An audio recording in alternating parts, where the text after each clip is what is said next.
Welcome back to the Day After Roswell, Part 3. My name is Klaus, I am the Grousing Gazer, and I'll be your host and narrator for this video. But let's review Part 2. The ETs are snuggled away in their preservation tank at Norton Air Force Base, the debris is crated and stored away, and the spacecraft is nestled in an Air Force hangar. Let me get away from the book for a moment. While researching for another video titled Close Encounters of the Fifth Kind, I discovered a video discussing Project Aquarius from the 2011 International UFO Congress. The presenter revealed the location of the Roswell spacecraft. Let's sneak a peek. The first hangar bay, which is right here, this is hangar bay number 1, was none other than Bob Lazar's sport model, or a P-45 sport model. Hangar bay number 2 we believe to be the exact same vehicle, or possibly an ARV, alien reproduction vehicle. Hangar bay 3, ladies and gentlemen, was the Roswell craft, which was covered by a tarp, so Dan didn't get to see the entire configuration, but it was the Roswell craft. Next we have, in the next hangar, which is number 4, is the P-52 Orion craft. The next hangar bay 5 was empty. Hangar bay 6 contained a man-made F-22 conversion, or sort of a dog and pony show of what was in hangar bay 3. So it was a man-made version of the Roswell craft. Up here we have, it's believed to be the 1953 crash retrieval in Kingman, Arizona. That was what was in the next hangar, which is 7. Hangar bay 8 contained a black isosceles triangle that was nicknamed the licorice drop.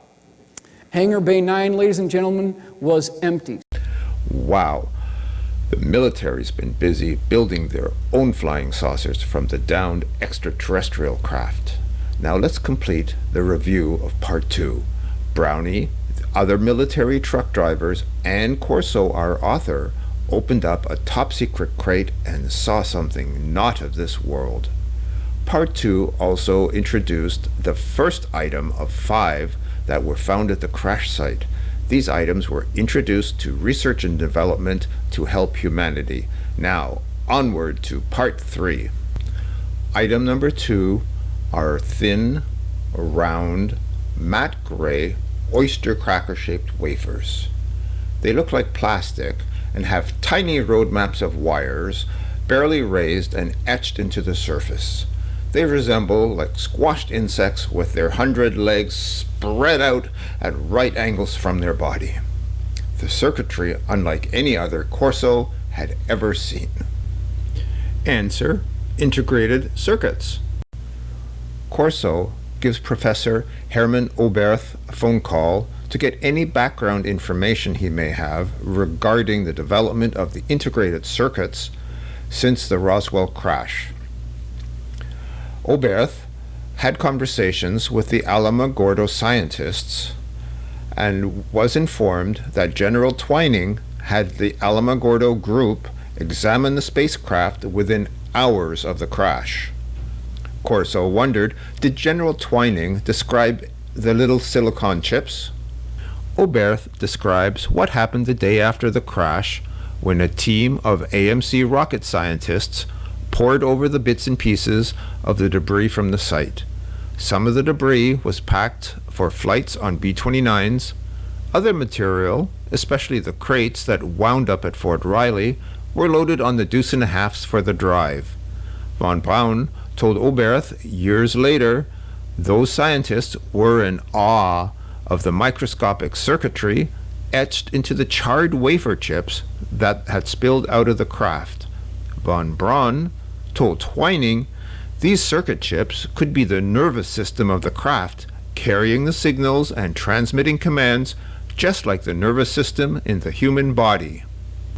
Von Braun and the other scientists have never seen anything like the Roswell crashed IC chips before. Corso wondered, if we could duplicate what the EBEs had, we too would have the ability to explore space. The re-engineering of the solid-state integrated circuitry began in the weeks and months after the crash, even though William Shockley at Bell Labs was already working on a version of his transistor as early as 1946. Although IBM and Bell Labs were investing huge sums of development money into designing a computer that had a lower operational and maintenance overhead, it seemed, given the technology of the digital computer circa 1947, that there was no place to go. It was simply an expensive to build, expensive to run, lumbering elephant at the end of the line. And then an alien spacecraft fell out of the skies over Roswell, scattered across the desert floor, and in one evening, everything changed. It appeared to Corso that the development of the silicon transistor was completed in a matter of months. Item number 3, a two-piece set of dark elliptical eyepieces, thin as skin, reflects light so as to illuminate and intensify images in the darkness, allows the wearer to see shapes, illuminates figures in a greenish-orange color, depending on how they're moved. Answer: night vision. General Trudeau requests that Corso see people at Fort Belvoir. The set of eyepieces are to feed a project that they have been working on but got stalled. Corso is to give them a giant leap. After Corso's meeting, he is to disappear, and General Trudeau will assign a night vision project manager to see the project through. The project leader was Dr. Paul Fredericks, Army Specialist 4, Development Laboratories Wing, Fort Belvoir. He developed the night vision equipment to enable our troops to see at night the same way the EBEs did. Item number 4. A dull grayish-silver foil-like swath of cloth which wraps around the spacecraft and the outer skin layers of the EBEs. You can stretch it and twist it around objects, let it go, and it snaps back to its original shape. It's made from metal fiber. You cannot cut it with scissors or razors. The fibers reorient themselves to the direction they are pulled. It can drape and have the malleability of fabric and the strength and resistance of metal. Answer: super tenacity fibers.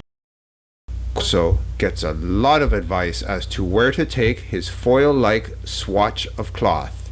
He even remembers the time when the Army came to visit him while working with the National Security Staff. The Army wanted to improve their flak jackets, body armor, parachutes, and protective skins for other military items. General Trudeau and the Medical Corps encouraged Corso to go visit Monsanto and Dow, since they were already researching super tenacity materials. Richard Feynman was the perfect man to go visit because he was in contact with the scientific analytical groups at both Alamogordo and Air Material Command. Feynman also won the Nobel Prize for his theories on compressed molecular structure, which matches the Army's requirements to replicate the super tenacity fiber composition and the extrusion process. Corso never mentions who received his super tenacity swatch, but in 1965, DuPont announces the creation of Kevlar. By 1973, Kevlar bulletproof vests are in mass production. Item 5. The last item in Corso's nut file is short and stubby, like a flashlight, and a self-contained power source, but not a battery. It projects an invisible beam unless it cuts through smoke. The target shows a tiny circle of red light and begins to smoke. Answer: a laser. In 1960, Theodore Mainman builds the first laser and has its first practical demonstration at Columbia University. The following year, Corso puts together a proposal whereby the laser product development is totally funded by the military. This proposal is based on what the Army analysts saw on the Roswell ship. Corso wants the laser to be 1, an advanced firing weapon, 2, an excellent rangefinder, and 3, a target manager for the artillery. Corso asks Dr. Mark Johnson, an aeronautical scientist working for Hughes Aircraft, to prepare a report on the laser measuring devices that the Army believed were on the Roswell spaceship and present that report at Fort Belvoir. Looks like the Hughes team got the contract because Corso now asks them to develop navigational radars and use the laser for terrain measuring devices and target acquisition. Today, the laser is used for the Space Defense Command's HEL, High Energy Laser. Well, I'm sorry to say that item 5 is the last item from Corso's nut file and completes part 3 of The Day After Roswell. But stay tuned for part 4, where we talk about an alien autopsy and the Roswell spacecraft. And as always, thank you for watching. What's the grouse? Part 3 is not going to have a grouse, but I would like to leave you with a question. How could Corso have collected all these items to give to industry if industry didn't even conceive of their concepts yet? I give you an example. The transistor was just developed to replace vacuum tubes. Great. But no one ever thought of integrated circuits.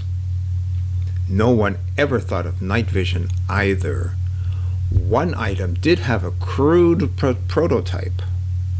The laser was arcing between 2 electrodes about a half an inch apart. Corso had a handheld model that burned a hole in the wall. Remember? Short and stubby, light as a flashlight with an invisible beam until it hit a target, and then there was a little red circle which began to smoke. The answer that I've come up with is that there must have been a crash and someone must have gone out to collect a sample of debris to put in his nut file. And as always, thank you for watching. Stay tuned for part 4. Bye-bye for now.